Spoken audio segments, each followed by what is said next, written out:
This is Karen with NewClevelandRadio.net, and it is time for Avoid the Maze. Now, my question to all of you who are listening, um, do you seem to be running in circles every single day? Do you have a task list that is bigger than the mile that you might even take your walk for the day? Because if it is, um, I think you're going to like my guest because we all need to slow down a little bit. And Wade Galt has a program out there that not only is it a program, but you also do podcasting, correct, Wade? And it encourages us all to take that 3 day weekend. I'm not even sure what a 1 day weekend is. So, welcome to Avoid the Maze. And tell me a little bit about how did you even come up with this concept? Because our world says, keep going, keep going. First of all, thank you so much for having me, Karen. I'm really excited to be here. So, just in general, for me, I'm blessed. My father is an entrepreneur, and I grew up seeing that it was possible to create time freedom and to enjoy life. And I got to watch quite a few of his friends during a particular period of time where he and a few of his friends ended up making a lot more money than they anticipated in a few year period of time. I got to see that money was simply an amplifier. The people who were happy got to enjoy some more luxurious experiences, but they were still happy. And the people who weren't fundamentally happy or enjoying life, and according to them, not according to my judgment, they really weren't happier. And so it became clear to me that the time investment in people, in activities, in causes we value most is the most precious investment we can make.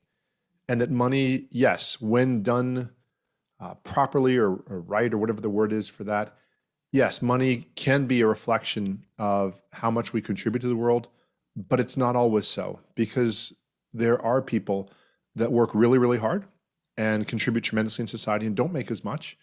And there's people that make more and maybe they do or they don't. So for me, that experience that where we invest our time is so critical to what we want out of our relationships, what we want out of life, and that the money is actually can be very much a distraction. It's necessary as a currency, but it can be a distraction if we lose sight. You know, it's interesting because as I hear you speak, I think to myself, even though um, I don't take what I'm picturing, you're calling a 3 day weekend, okay? Um, the things that I do in my life, I find joyous, um, and I don't find them so-called tedious work. So maybe I am taking that 3 day weekend without even realizing it. Here's what I would say is this. So there's different reasons why people will be drawn towards something like this. For some people, it is very simple. They have children that are under, let's say, 15, and it becomes very clear that, well, there's this certain window of time that the kids are growing up, and we can be really present with them, and there's things we can experience with them that we simply won't get to experience later. And I think that for a lot of people is probably one of the biggest, most obvious guideposts or signs to say, okay, yes, I need to make time. When you combine that with the idea that usually if you're in a knowledge type economy job or experience economy or transformational economy, I know it's different people describe it in different ways right now, but long story short, as opposed to physical athletes who become less effective over their lifespan, usually because of decreased physical performance, usually we're going to become more effective. So we're going to make, chances are, more money later. And so the idea to think that you've got to hurry and crunch in all this experience and get all this money made now, or else something bad's going to happen. Most people, if they really examine that, would say, well, actually, it's the opposite. If I continue to be a student of life and of business and learning, I'll do better. So for some people, it's the family. For other people, it's simply the idea that there's some sort of hobby that they used to do, playing the drums, surfing. In my case, it's beach volleyball is one of the main ones that we kind of put to the back and the back burner and say, okay, I'll do that when I retire. And we say, well, hold on, let me slow down and think about this. Especially if it's a physical activity, my physical capacity is diminishing year by year for the most part. So why would I wait till later to do that altogether? And then perhaps the other thing that to me really just catches my attention, as somebody who does believe there's greater forces at play in the universe, I believe there's a God, not selling it, but I happen to believe that. There's so much going on the planet. Yes. So if you're spending 7 days a week or 6 days a week looking at a laptop or doing the same thing, you're just missing out. It's not that it's bad or it's wrong, but you're probably missing out on something. And usually, if you're somebody like me who has a hard time turning the off switch, I need those days to be separate days. I don't do well at doing, and most entrepreneurs don't do well at doing, well, half day on and I'm gonna do a half day. Because then later in the second half of the day, I'm still thinking about what I did earlier. Right. Or if my work is in the second half of the day, even almost worse, the whole time I'm playing, I'm thinking about what I have to do. So I'm never fully present. So for me, the schedule very much enables me to, as the saying goes, be where my feet are and be present with where I am, the people in front of me, whether that's a client, whether that's a podcast host, whatever it might be. But to also then, when I'm in front of my family and friends, to also be present as well. So before we came online, I mentioned to you, I've been a workaholic since I was 14 years old. Um, my parents, when I was 14, you're old enough to babysit. And then it was like, now you're 16 and you can babysit and you can work at the, five and dime or whatever. And, I did those things. And I'm in the beginning, I didn't do it so much as to make money as it was to um, find that development in myself. Did I have that work ethic? Where was I going to go in my future? Because I was one of those young kids that, you know, I just wanted to be like everybody else around me, but I didn't even know what that meant. And so, uh, you know, I just kept doing, and I was pleasing my parents. And then I realized as I got older, the more I worked, either I was pleasing my parents, my husband, my children, my boss. And it was 10 years ago that I finally said, whoa, when does Karen get to be pleased? And I didn't do it in quite the same way that you do it, um, because I realized that um, I can compartmentalize, but it's not like I'm really good at taking a full day away. So, what do you tell a client like myself who says, you know what, I really want to learn it, but I'm afraid I'm going to miss out on something?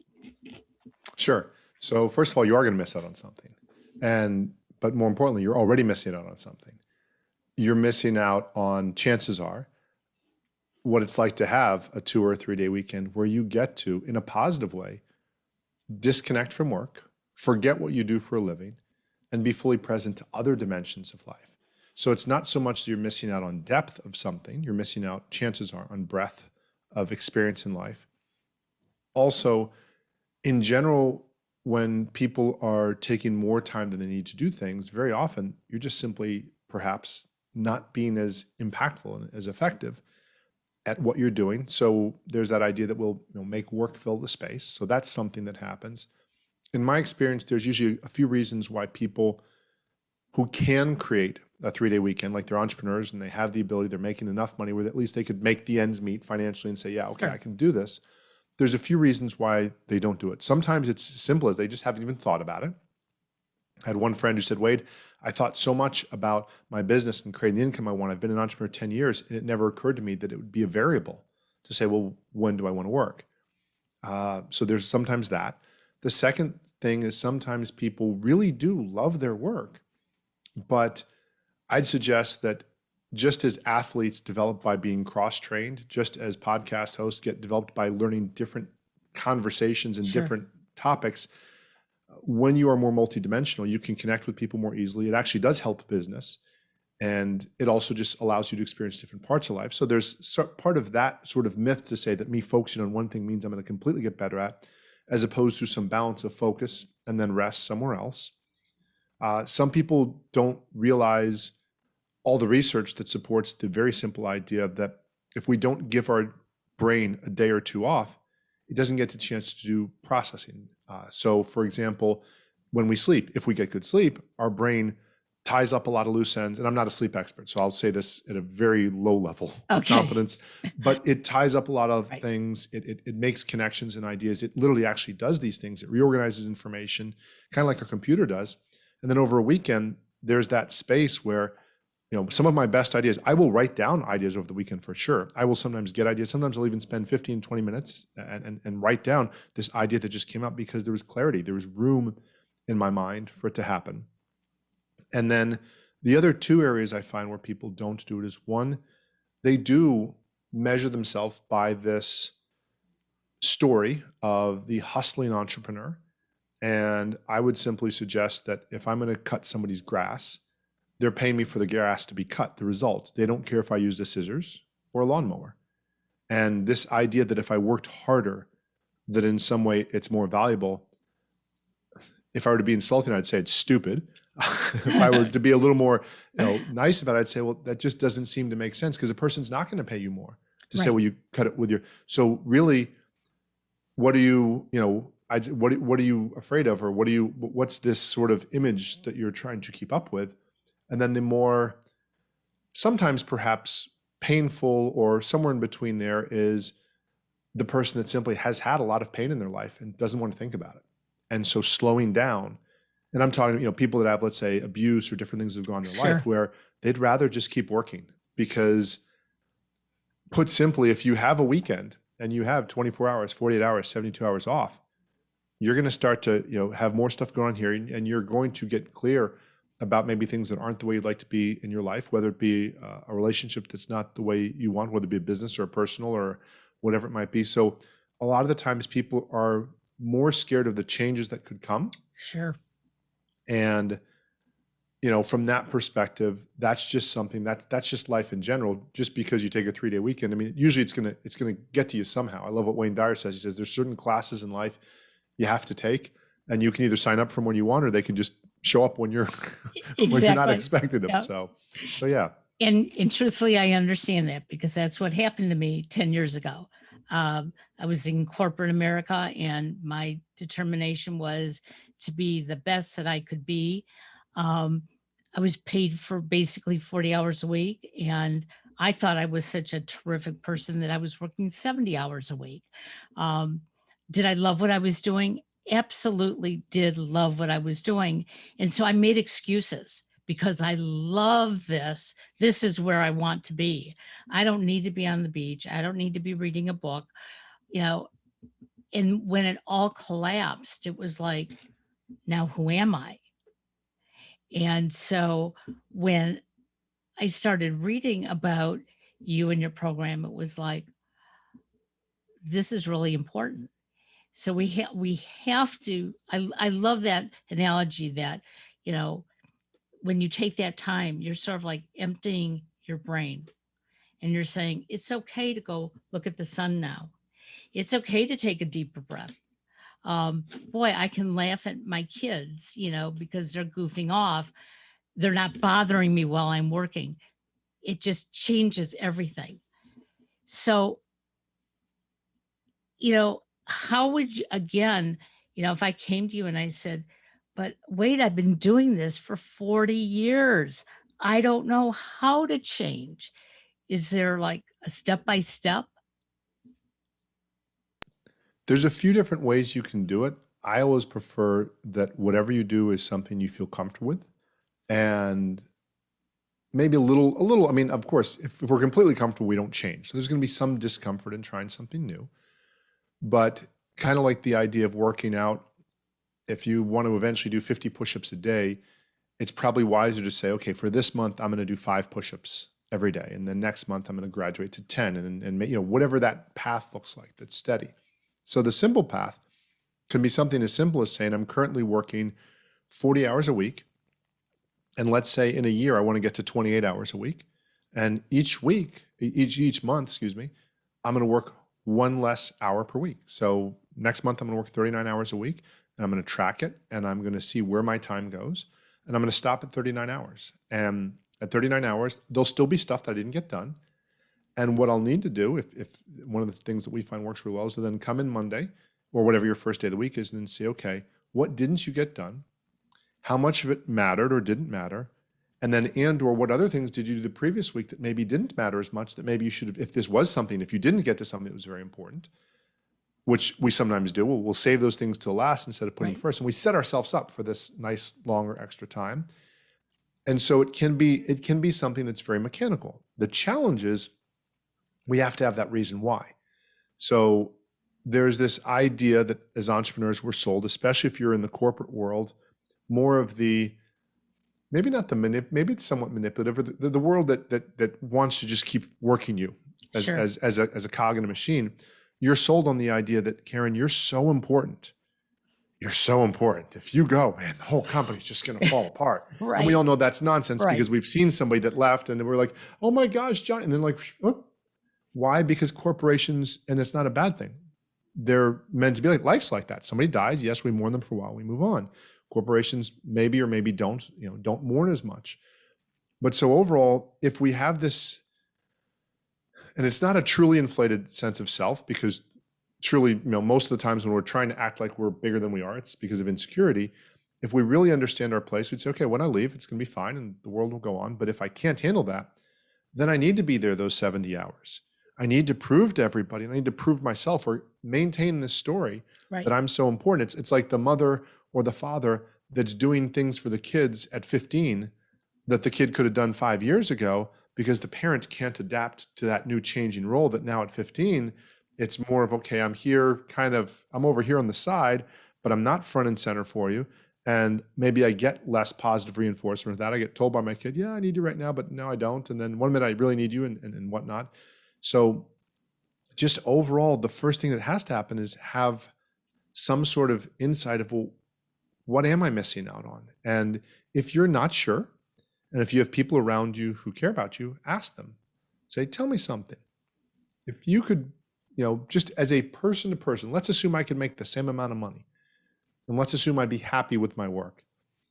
Would you like to see me work less? Or what do you think we could do differently? What activities could we do that maybe we're not doing? What might we be or I be missing out on?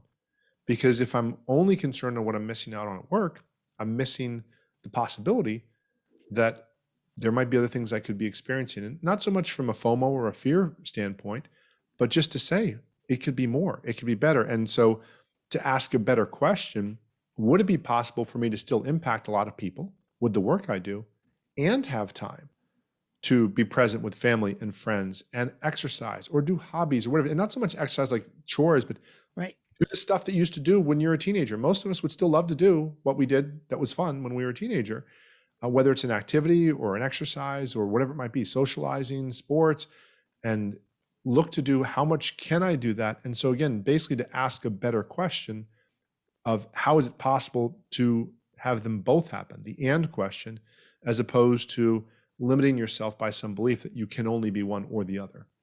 Well, and how interesting your comments just were, because it was my youngest son who was going to college where I was working.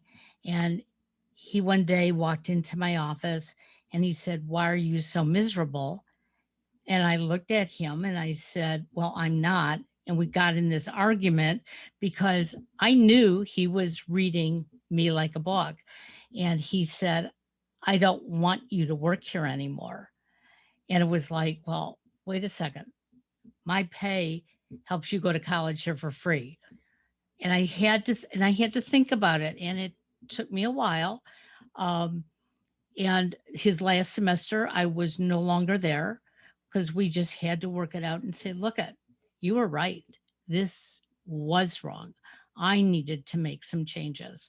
But it took somebody else on the outside seeing it more than me, because I really, not that I felt that I was indispensable, but I wanted the acknowledgement that I was worth something. And so every extra hour I put in, I thought I would get it. And of course you don't.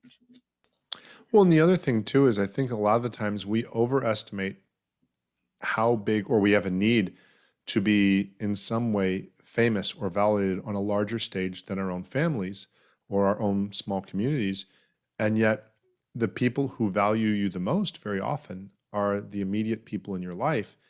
And so it goes back to that conversation of, if I had to choose between being a hero to millions of readers or coaching clients, or to my two children, if I'm aware of that conversation, I would choose my two children. Now, I don't think it's an either or. I think you can do both, but I think it might not be millions. My experience is you still focus on what's most important and you do your work. And if your work is meant to impact millions, it will. If it's meant to impact thousands or hundreds, it will. And we all know the story of the teacher or the custodian or the person in the restaurant who has a less recognized position that simply comes up and shows up and serves, and they're happy and they have good family relationships. You say, gosh, they're like some of the most successful people in the world, except they're not getting the recognition, and no, they're not getting paid the same way. And in some cases, it might be that maybe they could have used a better education entrepreneurially or business-wise on how to make more money. Or sometimes it's just they're content with where they are and they're doing what they're doing. Or as a teacher, it's a very unique type of vocation where you can't really replicate it per se. You can be a corporate trainer, but it's not the same thing. And neither are good nor bad. They're just very different. Right. And so a lot of this is getting back to the clarity to say, am I important enough to enjoy things the way I'd like? And then if that means my income has to go down, what are those things? Let me really, rather than making this the sky is falling sort of situation, what actually would I have to shift? And does it really matter? Do I drive a slightly less expensive car? Do I have a few less outings? Or is it that I literally, no, I can't live where I can live? There might be things that are bigger issues where you have to do them more slowly. So a lot of it for me, again, the shift is about making it something that you can adjust to. And then there's two specific ways in general. There's a lot of nuance in between, but if you're the entrepreneur and you have control over your time, then it is about looking at what are those activities that create and generate not just impact results, but also income results for you, because those are the ones we have to do. Because if it creates impact but no income, then that's more like a hobby, or at the least it might be something that's leading to income later, but we all still have to pay bills today. So for the entrepreneur, it is more about taking inventory about what is, again, actually the highest impact, highest income work, and seeing how we can reduce some of the other work to make time. If you're an employee, it's about looking at what is that contribution, what is that result that I could help get for the business that maybe they would be open to letting me work less days. So I tried to do this 20 years ago and the corporate world wasn't ready for it. I worked for a large corporation. I still work with a lot of their associates, great corporation. And the simple answer was, Wade, we're not ready for this right now. We just can't do this, because if you do it, everybody else is going to do it, and you might be able to get results and maybe other people can't. No problem. Today, especially since what's happened with working from home and virtually and COVID and all these different things, more and more it's been less about, how do you look in the office to what results are you actually getting, whether you're at home, whether you're in the office. And so I remember once I asked an entrepreneur friend who's a very open-minded guy, I said, tell me something. I said, if your employees could get 5 days worth of results in 4 days, would you pay them for 5 days? And he said, yeah. Well, he said, well, Wade, you know what? In an ideal world, if I knew they could always get those results, yes. He said, but people are unpredictable. He says, so, and he just made a slight shift. He says, tell me they can get me 6 days worth of results in 4 days, and yes, I'll pay them for 5. Like, in other words, make it worth it for me too. So if they gain something, they gain some time freedom, I gain some extra. So a lot of this as the employee is to say, what is the measurement? So if you do haircuts, that might be a simple one. Or if there's some simple one measurable that generates income, that might be easier. In other businesses, it's not as easy to know. In fact, the supervisor or the company owner might not even know, but it's to say, look, if I can generate even a little bit more revenue, let's say 10% more revenue or 20% more revenue than normally is generated in a 1 week time period, could I create a situation where then I could start working less? And rather than making this be a promise, if I make this completely about, all about me, and I say, well, you have to promise me, and if you don't, I'm leaving. Well, that's a very childish way to approach a job situation, and you're really kind of squeezing the employer, and chances are they're not going to respond well. If on the other hand, you say, well, hey, let's try something. How about every month that I get such and such result, which is the equivalent of 4 weeks, like a full month's worth of results, that the next month I can have one Friday or two Fridays or all Fridays off. Let's ease our way into this the same way we would as an individual, and let's see where we can get, because ultimately what's going to happen for the employer, why this is a good thing, is the employer is going to keep and make happier one of their better employees. They're going to have that person perform at a higher level. They're going to demonstrate to others it can be done. They're going to reduce employee turnover, which is a huge cost for employers. And they're going to start attracting other people of that level, because that person is going to tell their friends, hey, I'm able to do this over here. So there's definitely something in it for everybody.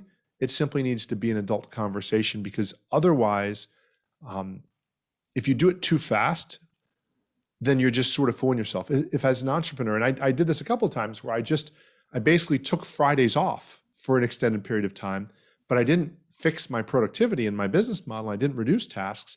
So when I came back, there was just this hangover of paperwork or work that I didn't get done. I just kind of changed, instead of 2 weeks of vacation in a row, it was like, okay, 10 weeks, one Friday off. There needs to be some sort of shift to then say, okay, yes, I can now increase my productivity.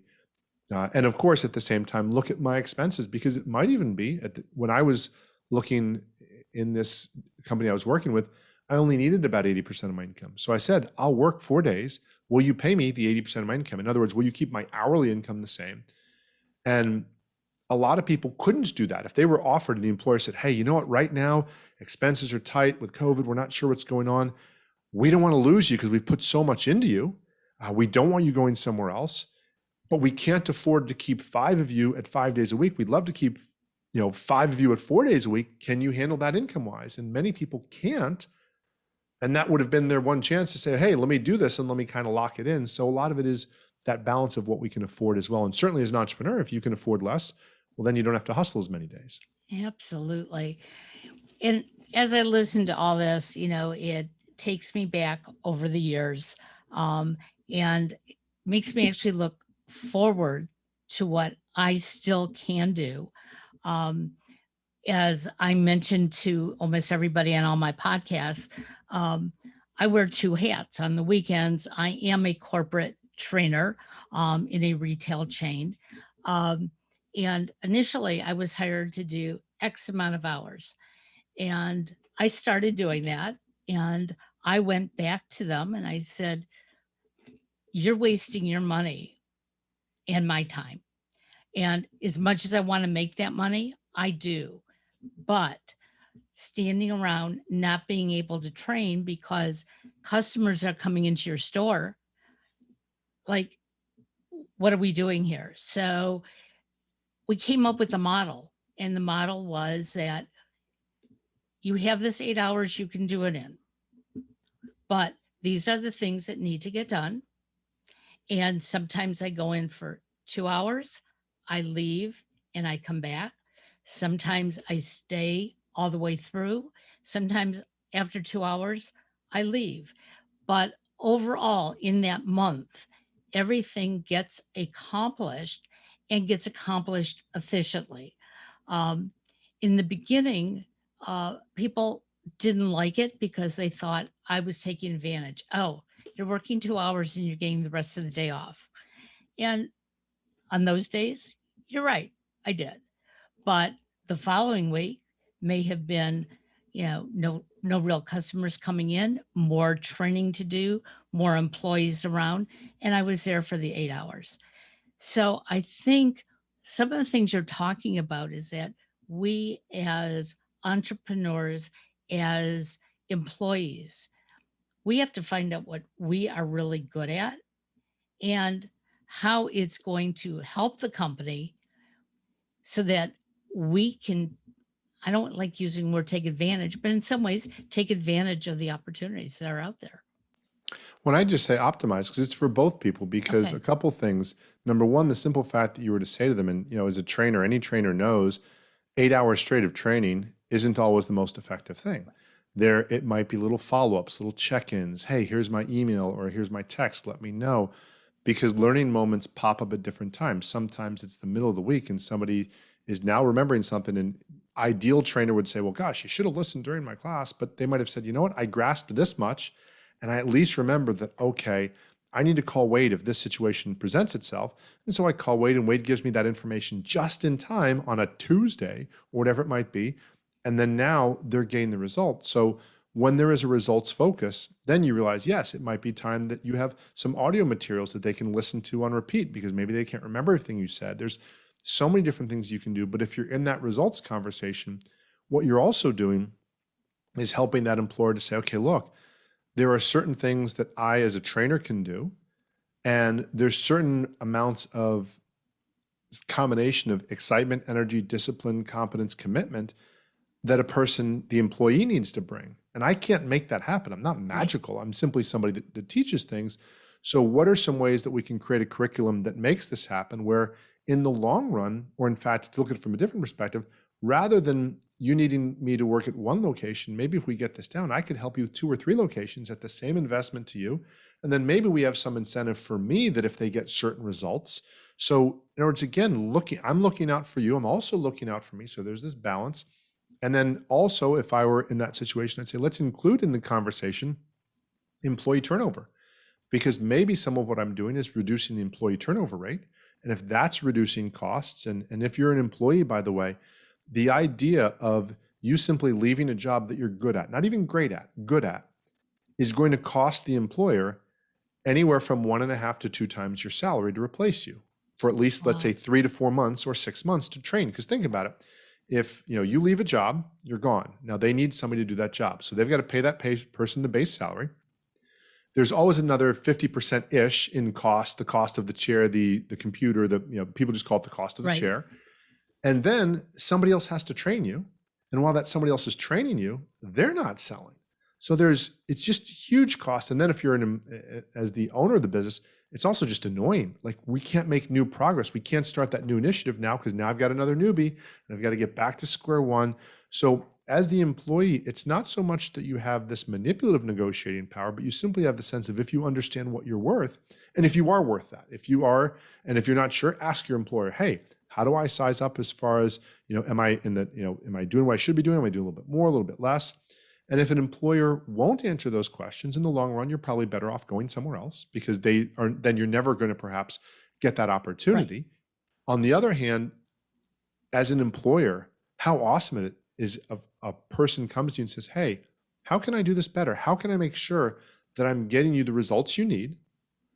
And then whatever X is, whatever needs to get done in 5 days, I'd like to help you get 20% more than that. That's awesome. Okay, well, if I can get more than that, I'd also like to be able to have it done in a way where I'm working less. So the practical application of that might be, so there's no risk to you. I'd like to work 4 days a week on the same hourly, but then I'd like to have the ability to earn back that 5th day a week or more of income by certain performance incentives. And so hold me accountable to results. That's exactly what employers who are competent want to hear. And even if they don't know what it is, then you say, okay, well, let's figure that out. I'm happy to help you. If you're that person and you're not welcomed, again, you're probably in the wrong place. Right. In most cases, they're going to say something like, we don't know. They might not tell you. It's a little scary. Like you said, when somebody does something different, but at the same time, you're opening a possibility. And if you help them understand that you understand that there's employee turnover costs, that there's results they need to get, that they're being held accountable, whether they're the owner themselves and they're being held accountable by their clients, or they're a supervisor and they're being held accountable by somebody else. If you can have that kind of adult conversation as an entrepreneur or as a business person, it's hard for a person to just dismiss you. So you have a website that I was out earlier today, and you have a number of programs out there. So how would somebody determine which is the right program for them? Sure. So there's 2 main websites I have that are not in the insurance agency industry. So I do work in the insurance agency industry and I have specific websites for that. But aside from those, WadeGalt.com is where I have different courses. As an author, I have courses on one called 30-Day Growth Club about how you create just a regular once a month, doing something that's new and helping you change. That can be awesome. So if you're just looking for change in your life and you're looking to say, hey, I just want to adapt or adopt something new each month, that might be great. There's a couple of the courses that are more spirituality focused. And if that's what you're looking for to more incorporate your work into your spirituality and vice versa, or into your life, those courses are good for that. And then if you're looking to more create a 3-day weekend type lifestyle, then there are two specific courses. One that's called the 3-day weekend game plan. And that is really, it's maybe a 20 or 30-minute course just to help you see how could this work? What would the math look like? And then in addition to that, there's a course called the 3-day weekend apprentice.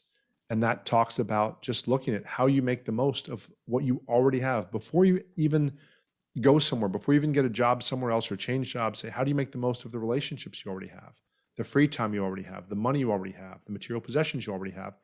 Because if you don't make the most of those as an employee, what's to say you're going to make most of them as an employer? I mean, as an entrepreneur. Sure. If you don't make the most of them as a 6-day-a-week entrepreneur, why would you do it as a 4-day-a-week entrepreneur? You're still going to be perhaps wasting. It's the whole idea of if you already waste the money you have, or you already overspend, when you make more money, you'll probably overspend again. So there's different ways to do that. And then just overall, there's a community called 3-Day Weekend Club. And in there has a little bit of each of these pieces, and just a community of people striving to create this type of a lifestyle or a similar lifestyle. You might say, I want to work the days that my kids are in school. And so that might be Monday to Friday during the school year. It's still a basic premise, same concept, whether you're specifically going for 3 days or whatnot, but to look at how do I create results as either an employee, an entrepreneur, a freelancer, a side hustler, an executive, whatever the exact role is, and make that happen. And so a good part, at least half of the content in the 3-Day Weekend Club is available for free. So people can just go there and register for that and get started with that, and go from there if they like. And tell us a little bit about your podcasts. Sure. The 3-Day Weekend Entrepreneur is a podcast where I interview guests, primarily entrepreneurs who are either already doing the 3-day weekend type lifestyle or a 4-day work week, or they're doing a specific piece of the puzzle very well that allows them to then comment on that specific piece, whether it's time management or marketing or sales or whatever it might be. And although the name implies it's primarily for entrepreneurs, it's really entrepreneurial thinking. So if a person is an employee and says, hey, that would still be helpful to help me think in that way and think more expansively, more open-minded, then that can be very helpful as well. So what our listeners have to understand is that if this is something they really want to do, it's like anything else in your life, you have to make the time to do it. And as I'm listening to you, it's reminding me of things that my husband said to me 10 years ago, which I am slowly starting to do now. And I look at my calendar, and typically Fridays, I don't book anything. If all of a sudden he's called out, because he typically only works 5 days a week, but if he's called out on a job on a Friday, and something comes up for me, I haven't been really good at saying no, but I need to, because even my alone time would be very refreshing for me. So it's like going on a diet, like starting exercise, deciding to have a family. You have to make choices. Absolutely. And for me, the simplest thing is to find out. There's a simple exercise we do, which is, what would you do with 50 Fridays off? What would you do if you had every Friday off for the rest of the year, or for a year straight? And it doesn't have to be 50 different things. In my case, I like to play beach volleyball. So I'm at the beach on Fridays. Sometimes my wife comes to hang out. Sometimes she doesn't. We do other things in the afternoon. But you have to have that sense of, again, what are you missing out on? In my case, if I work on a Friday, and sometimes I do because something comes up or a project or I missed a deadline, then that's my opportunity cost, is a time thing. I'm missing out on Friday at the beach with my friends. Now, in my case, if it happens to pour on a Friday, and in my case, mine's an outdoor activity, sometimes I'll just do quiet time. Sometimes I'll hang out with my wife. She doesn't work on Fridays. Sometimes I will get some work done, and then so there's a flexibility to it. But overall, there's got to be something. The same way if you're preparing for vacation, and you say I'm going to be gone for 2 weeks, and you cram and you get stuff done, and then you leave, and then you come back, and it's fine. And some things explode while you're gone, and they're mini explosions, and you come back and fix them, or you don't, or whatever, and life goes on. It's the same concept. If you can decide and start out and say, okay, for the next 3 months, I'm going to at least have Sundays completely off, no computers, no emails, no nothing that relates to work at all. Stuff's closed. And then 3 months later, I'm going to say I'm going to have Saturdays and Sundays off or whatever it might be. And then just work in that direction. But don't just create an empty space and do nothing with it.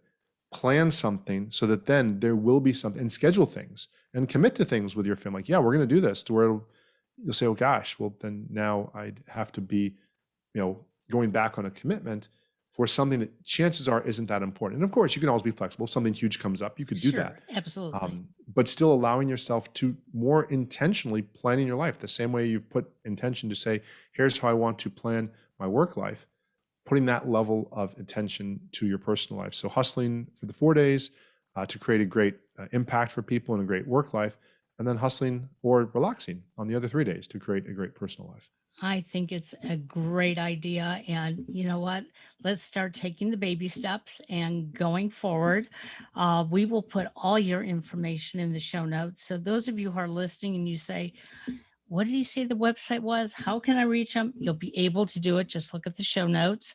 And, we're going to have to follow up with you. And I'm going to have to let you know what day or part of the day I'm going to start working on taking off, because you know what? Life goes by too quickly, and it's time to start enjoying the things around us. So I want to thank you very much, and enjoy Friday off playing beach volleyball. Thank you so much for having me. Sure. Bye bye now. Take care.